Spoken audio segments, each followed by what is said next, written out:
Mana bugun nevaram aqlli, dono Qodirjonim mana sensorika o'quv markazidan sertifikat oldi. Mana shu o'quv markaziga ustozlarga bergan bilimi uchun biz minnatdormiz. Bugun mening o'g'lim sensorika o'quv markazidan 3-sertifikatini qo'lga kiritdi. Bundan men juda ham xursandman. Domlalarga o'z minnatdorchiligimni bildiraman.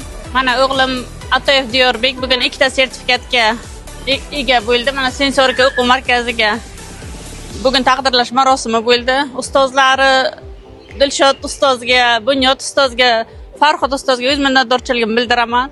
Kelajakda yetuk mutaxassis bo'lish uchun qo'limizdan kelgancha qo'llab-quvvatlashga tayyor biz. Mana bugun IT sensorika o'quv markazida o'g'lim Bobomurodov Lazbekni 2-marta sertifikat olish marosimiga yig'ildik. Bu yerda mana sertifikatlar bilan taqdirlashdi. Buning uchun ustozlariga, IT o'quv markaziga, avvalambor shunaqa sharoitlarni yaratib bergan prezidentimizga, Mirziyoyevga juda katta minnatdorchiligimizni bildiramiz. Men Rahmonov Farijon oyisi, men xursandman. Bugun bularga sertifikat berildi. O'g'limni 2-sertifikati bu. Shu munosabat bilan men o'qituvchilarni tabriklayman.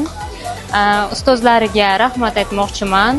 Ular shunaqa zamonaviy o'qish nimalariga yo'llantirganlari uchun shu sensorika o'quv markaziga hammalariga rahmat aytmoqchiman. Shunaqa bolalarni IT sohasiga, zamonaviy o'qishlar, bilimlarga yo'naltirayotganlar uchun sizlar ham bolalaringizni kelajakda olib kelishlaringizni maslahat beraman.